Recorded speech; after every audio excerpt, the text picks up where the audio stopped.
Las similitudes entre la novela de Robertson y el desastre del Titanic son sorprendentes, que incluso pareciera ser que la compañía White Star Line construyó el RMS Titanic según las especificaciones de Robertson.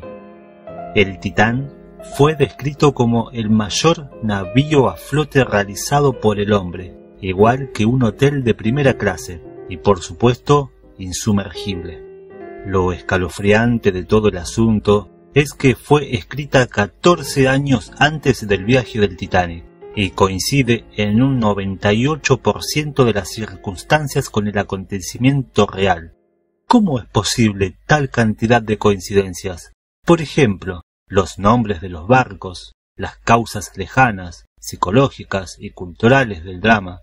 El orgullo técnico empaña la razón. Se lanza a la niebla para batir un récord incumpliendo las normas. Los lugares, el Atlántico Norte a la altura de Terranova, la época del año, una noche de abril, la causa inmediata, la colisión con el iceberg, la causa de pérdidas humanas, la falta de botes para salvamento. Las coincidencias nos acercan a una sobrecogedora interpretación de esta historia, tal como lo muestra la siguiente gráfica. Pasajeros y equipaje, 3.000, Titan, 2.207, Titanic. Botes de salvamento, 24, Titan, 20, Titanic. Tonelaje, 75.000 toneladas, Titan, 66.000 toneladas, Titanic. Longitud, 240 metros, Titán, 264 metros, Titanic. Velocidad de impacto, 25 nudos, Titán, 23 nudos, Titanic. Número de hélices, ambos 3. Fecha o mes del hundimiento, ambos en abril. Causa del hundimiento, ambos por fe ciega en la tecnología. Rotura del casco, ambos a estribor.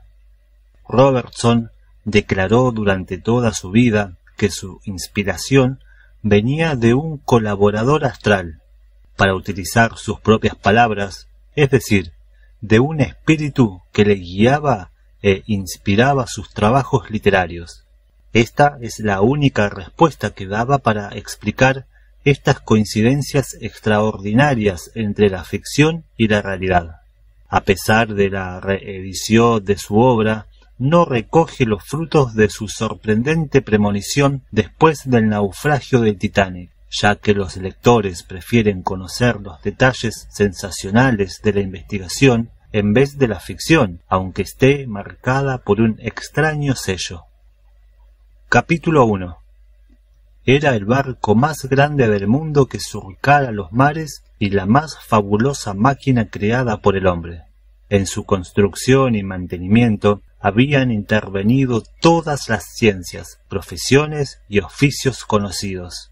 En su puente había oficiales que, además de ser elegidos por la Armada Real, habían superado rigurosos exámenes de todas las materias relacionadas con vientos, mareas, corrientes y geografía marina. No sólo eran hombres de mar, sino también científicos. El mismo criterio profesional se aplicó al personal de la sala de máquinas, y el equipo de sobrecargos era equiparable al de un hotel de primera. 2 bandas de música, 2 orquestas y una compañía de teatro entretenían a los pasajeros durante las horas de vigilia. Un cuerpo de médicos cuidaba el bienestar temporal y otro de capellanes atendía el bienestar espiritual de todos los pasajeros, mientras una brigada de bomberos bien entrenada calmaba a los más inquietos y contribuía al entretenimiento general con prácticas diarias. De su puente majestuoso corrían, disimuladas, líneas de telégrafo hasta la proa, la sala de máquinas, la cofa de vigía y a todas las partes del barco donde se realizaba el trabajo. Cada cable terminaba en un dial visible con un indicador móvil que contenía todas las órdenes y respuestas necesarias para gobernar el inmenso casco, tanto en el muelle como en el mar, lo que eliminaba en gran medida los gritos roncos y exasperantes de los oficiales y marineros. Las 92 puertas de los 19 compartimentos estancos podían cerrarse en medio minuto girando una palanca desde el puente, la sala de máquinas y desde otros 12 puntos de la cubierta. Esas compuertas también se cerrarían automáticamente en caso de detectar agua. Aún con 9 compartimentos inundados, el barco seguiría flotando. Y, puesto que ningún accidente marítimo conocido podía anegar tantos, el Titán se consideraba prácticamente insumergible. Construido íntegramente de acero y únicamente para el transporte de pasajeros, no llevaba ningún cargamento inflamable que amenazara destruirlo con un incendio. Eso había permitido a sus diseñadores renunciar al fondo plano de los cargueros y darle la elevación del fondo, o inclinación de quilla, de un yate de vapor, lo que mejoraba su comportamiento en las rutas marítimas.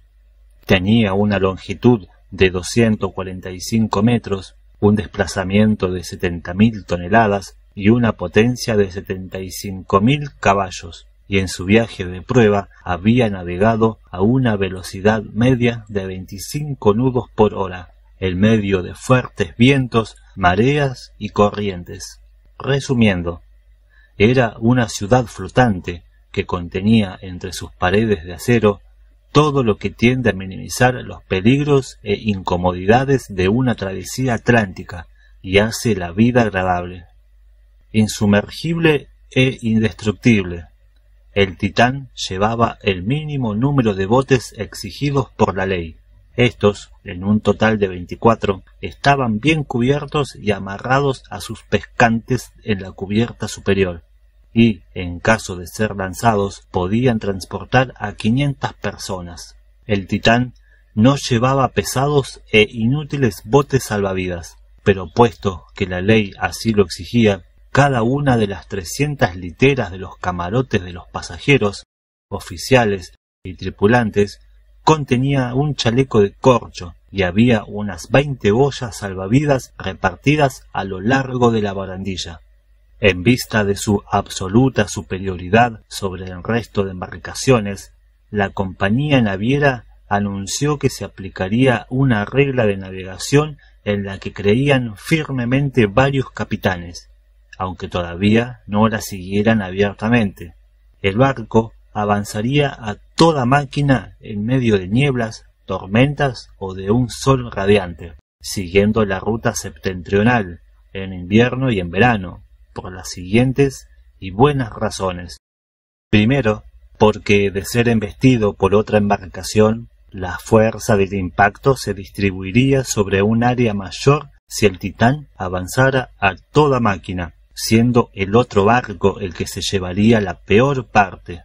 Segundo, porque si el agresor fuera el Titán, no hay duda que destruiría a la otra embarcación aunque avanzara a velocidad media, y puede que él también sufriera desperfectos, mientras que a toda máquina partiría a otro barco por la mitad sin sufrir ningún daño que no pudiera repararse con una sola brocha.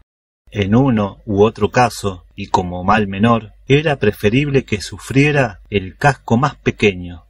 La tercera razón era que a toda máquina sería más fácil llevarlo fuera de peligro, y la cuarta, que en caso de choque inminente con un iceberg, el único escollo que no podría superar, su proa quedaría aplastada apenas unos centímetros más yendo a toda máquina que a media, y se inundarían a lo sumo 3 compartimentos, lo que no sería preocupante al disponer de 6 más.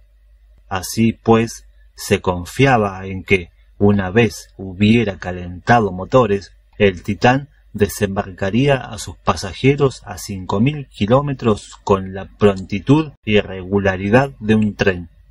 Había batido todos los récords en su primera travesía, pero hasta su tercer viaje de regreso no había bajado el registro entre Sandy Hook y Downs Rock, hasta dejarlo en 5 días, y se hizo correr el rumor entre los 2000 pasajeros embarcados en Nueva York de que en esta ocasión se harían esfuerzos por conseguirlo.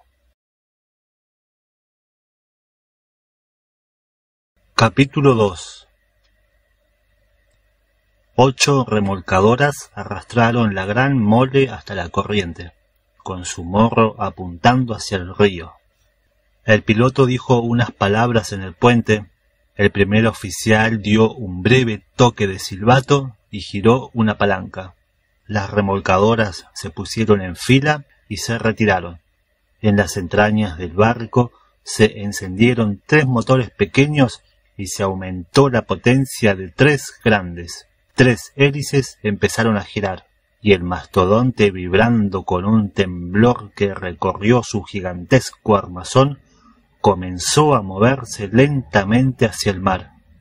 Al este de Sandy Hook, el piloto se dejó ir y comenzó el verdadero viaje.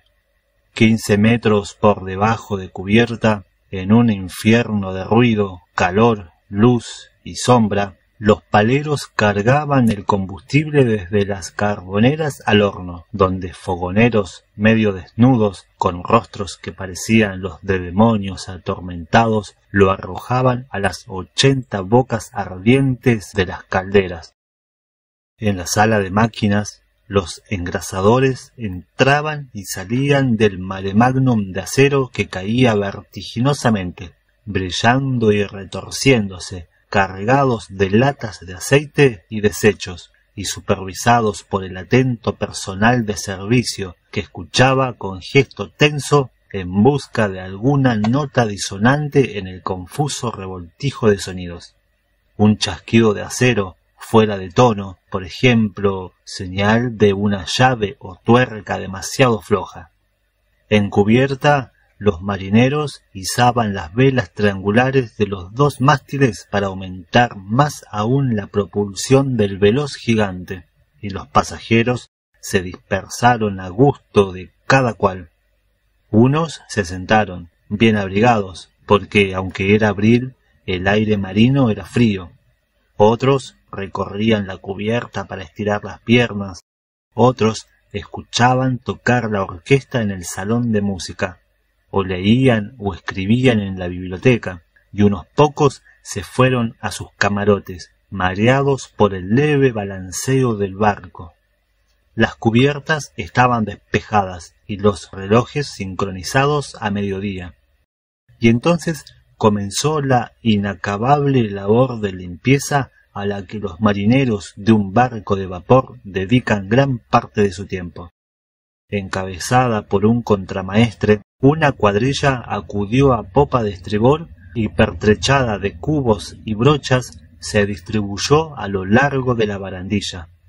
«Caballeros, atención a los pescantes y puntales, no se preocupen por la barandilla», dijo el contramaestre. «Las damas, muevan las sillas un poco hacia atrás. Rowland, baje de ahí o caerá por la borda. Coja un ventilador. No, salpicará la pintura. Deje el cubo y pida papel de lija a los suboficiales». El marinero en cuestión, un hombre menudo de unos 30 años, barba negra, semblante vigoroso y bronceado, aunque de mirada acuosa y movimientos vacilantes, bajó de la barandilla y avanzó arrastrando los pies, cargando con el cubo. Cuando llegó junto al grupo de mujeres a las que se había dirigido el contramaestre, sus ojos se posaron en una de ellas, una joven de cabellos resplandecientes y con el azul del mar en la mirada, que se había levantado al verlo acercarse. Él se sobresaltó, se apartó como para evitarla, y alzando la mano en una especie de torpe saludo, pasó de largo. Fuera de la vista del contramaestre, se apoyó en la caseta de cubierta, jadeando y apretándose el pecho con la mano. «¿Qué es esto?», murmuró fatigado. «¿Los nervios producidos por el whisky o el revoloteo agonizante de un amor insatisfecho? Ya han pasado 5 años, y una mirada suya puede dejarme sin una gota de sangre en las venas y traer de nuevo todos los anhelos y la desesperación que llevan a un hombre a la locura. O a esto. Miró su mano temblorosa, llena de cicatrices y manchada de brea, continuó su camino y volvió con el papel de lija. La joven había quedado igualmente afectada por el encuentro. Una expresión en la que se mezclaban la sorpresa y el terror había cubierto su hermoso aunque lánguido rostro, y sin responder al torpe saludo de él, cogió a una niña pequeña que estaba detrás de ella y, abriendo la puerta del salón, entró presurosa en la biblioteca, donde se derrumbó en una silla junto a un caballero con aspecto militar, que levantó la vista de su libro y dijo: «Mayra, ¿qué ocurre? ¿Acaso has visto a la serpiente marina o al holandés errante?» «Oh, no, George», respondió ella, turbada. «John Rowland está aquí. El teniente Rowland. Acabo de verlo. Está tan cambiado. Ha intentado hablarme». «¿Quién? ¿Ese antiguo novio tuyo tan problemático? Ya sabes que nunca llegué a conocerlo, y no me has hablado mucho de él. ¿Qué es? ¿Primer oficial?» «No, parece un marinero raso. Estaba trabajando y vestía ropas viejas y mugrientas. Tenía un rostro tan corrompido. Parece haber caído muy bajo desde que lo rechazaste. Bueno, no es culpa tuya, cariño. Quien lo lleva adentro acabará destruyéndose de todos modos. ¿Todavía se siente agraviado? ¿Te sigue guardando rencor? Te veo muy disgustada. ¿Qué te ha dicho?» «No sé, no me ha dicho nada. Siempre me dio miedo. Me lo he encontrado 3 veces desde entonces. Y en sus ojos veo una mirada tan aterradora, y aquella vez se puso tan violento y obcecado, tan terriblemente enfurecido. Me acusó de engañarlo y de jugar con él, y dijo algo de una ley inmutable del azar y de cierto equilibrio que gobierna los acontecimientos, algo que no logré entender, salvo cuando dijo que todos habremos de padecer el mismo sufrimiento que hemos causado a los demás. Después se marchó, lleno de ira. Desde entonces he temido que se tomara venganza y pudiera raptar a nuestra pequeña». Apretó a la sonriente criatura contra su pecho y prosiguió: «Al principio me gustaba, hasta que descubrí que era ateo, porque George negaba la existencia de Dios, y delante de mí, una cristiana confesa. No le faltaba atrevimiento, desde luego», dijo el marido sonriendo, «y yo diría que te conocía demasiado bien. Nunca me pareció el mismo después de aquello», prosiguió ella. «Me sentía como en presencia de algo sucio. Con todo pensaba en lo maravilloso que sería salvarlo ante Dios y convencerle del amoroso cuidado de Jesús. Pero él ridiculizaba todo lo que para mí era sagrado, y decía que valoraba tanto mi estima que no actuaría hipócritamente con tal de ganarla, y que sería honesto consigo mismo y con los demás, y expresaría su honesto descreimiento. Entonces un día percibí licor en su aliento. Él siempre olía a tabaco, y lo dejé. Fue entonces cuando tuvo ese arrebato. «Sal y muéstrame a ese réprobo», dijo el marido, poniéndose en pie. Fueron hacia la puerta y la joven inspeccionó la cubierta. «Es el último de allí, junto a la cabina», dijo, ocultándose. El marido salió un momento. «¡Caramba! ¿Ese rufián de mirada triste que está fregando el ventilador? Así que ese es el Rowland de la Marina, ¿no? Eso sí que es caer en picado. ¿No lo degradaron por conducta improcedente ante el oficial? ¿Y no se cogió una buena curda en la recepción del presidente? Creo haberlo leído en algún sitio. Sé que perdió su puesto y que cayó en desgracia», respondió su mujer. «Bueno, Mayra, ahora el pobre diablo es inofensivo. Llegaremos a puerto en pocos días, y no tienes por qué cruzarte con él en esta inmensa cubierta. si le queda algo de sensibilidad, estará tan incómodo como tú. Es mejor que te quedes adentro. Se está levantando niebla.